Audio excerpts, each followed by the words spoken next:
মানিকগঞ্জে বিভিন্ন বাজারে কাঁচা মরিচের দাম কমেছে।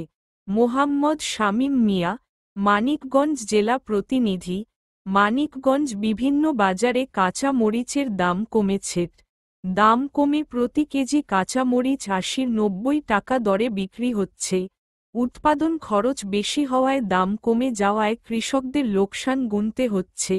কৃষকরা ও কাঁচা মাল ব্যবসায়ীরা জানান, অতিরিক্ত বৃষ্টিপাতের ফলে জমিতে অধিকাংশ মরিচ গাছ মরে যাচ্ছে, এতে উৎপাদন কম গেছে।